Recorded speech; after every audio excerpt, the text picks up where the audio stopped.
السلام علیکم ورحمۃ اللہ وبرکاتہ۔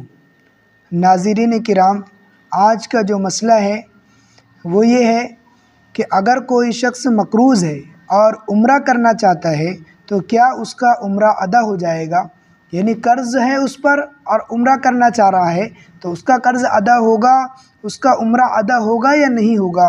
جواباً عرض ہے کہ عمرہ ادا ہو جائے گا، لیکن ترتیب کے اعتبار سے گناہ گار ہوگا، کیونکہ اس نے قرض کو مؤخر کیا جو مقدم تھا۔ اب بہتر یہ ہے کہ قرضہ ادا کرنے کے اسباب موجود ہو تو پہلے قرضہ ادا کرے، پھر عمرے کے لیے جائے۔ البتہ قرض خواہ نے مہلت دے دی ہے تو پھر گنجائش ہے۔ اگر قرض کا یہ کہہ رہا ہے کہ 2 مہینے کی آپ کو گنجائش ہے، 3 مہینے کی آپ کو گنجائش ہے، تو پھر مناسب ہے اور اس کے لیے گنجائش ہے۔ قرآن مجید میں اللہ تعالیٰ فرماتے ہیں کہ ان اللہ یأمرکم ان تؤدوا الامانات الی اہلہا، سورہ نساء آیت 58۔ بے شک اللہ تعالیٰ تمہیں حکم دیتا ہے کہ امانتیں ان کے حقداروں کو پہنچاؤ، لہٰذا قرض بھی ایک امانت ہے اور اس کو لوٹانا واجب ہے۔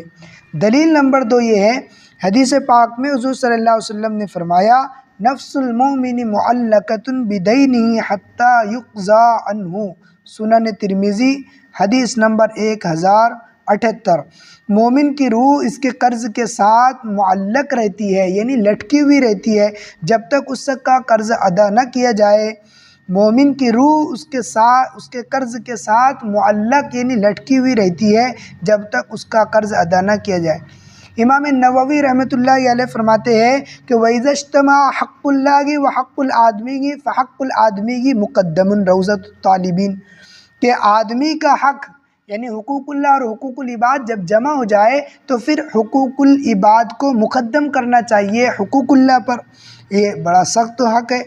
ہدایہ میں ہے کہ الدین مقدم علی الحج والنذر لأن الحق للعباد اشد من حق اللہ تعالی، الہدایہ جلد 1 صفحہ 149۔